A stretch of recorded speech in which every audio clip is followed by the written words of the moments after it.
मेरा नाम सोनाली राय है और मैं तिलक नगर विष्णु गार्डन से आई हूँ। मेरे बच्चे को किडनी में और यूरिन में इन्फेक्शन था और माइंड में सूजन थी। बच्ची को पीलिया हुआ था और ज़्यादा रो रही थी, दूध पी नहीं रही थी, इसलिए हम लोग सीरियस में थी तो इसलिए हम लोग इमरजेंसी वार्ड में आकाश हॉस्पिटल में लेके आए थे।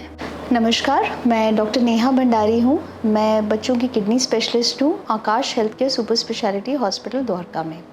आज हम बात कर रहे हैं सोनाली के बारे में, बेबी ऑफ सोनाली, जो हमारे पास रेफ़र हुआ था 4 दिन की एज पे।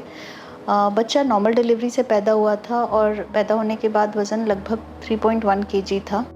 हमारे पास दूसरे हॉस्पिटल से रेफ़र होने का कारण ये था कि इसका यूरिया बहुत हाई था, लगभग 200 का यूरिया था, जो नॉर्मली बच्चों के अंदर 50 से कम होता है। क्रिएटिनिन नॉर्मली 0.5 से कम होता है और वो बढ़ के 5 हो गया था। बच्चा यूरिन बिल्कुल भी पास नहीं कर रहा था। इसके अलावा इस बेबी को लगातार दौरे पड़ रहे थे। हमने अर्जेंटली बच्चे का डायलिसिस शुरू किया और साथ में हमने टेस्ट भेजे जिससे हमें ये पता चल पाए कि किस कारण की वजह से इस बच्चे का क्रिएटिनिन और यूरिया इतना बढ़ गया था। और नेहा भंडारी डॉक्टर हैं, वो जो जांच करने के बाद बताई कि इसको यूरिन में इन्फेक्शन है और इसका किडनी का डायलिसिस करना है। बच्ची इलाज के बाद बहुत अच्छी दिख रही है, सही लग रही है। तो ये बच्चे में एक एक्यूट किडनी इंजरी हो गई थी, जिसका कारण ये था कि जन्म के बाद इस बच्चे ने दूध नहीं पिया ढंग से और उस दूध ना पीने की वजह से प्लस इन्फेक्शन होने की वजह से ये सारी चीज़ें बहुत बढ़ गई थी। 3 दिन के अंदर बच्चे ने बर्थ के बाद लगभग 700 ग्राम वज़न लूज़ कर लिया था, जो बहुत सिग्निफिकेंट है एक 3.1 kg के बच्चे में।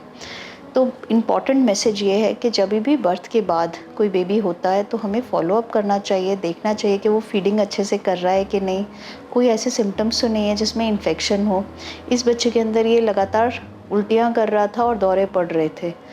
तो यही कुछ सिम्टम्स होते हैं किडनी इंजरी के छोटे बच्चों के अंदर।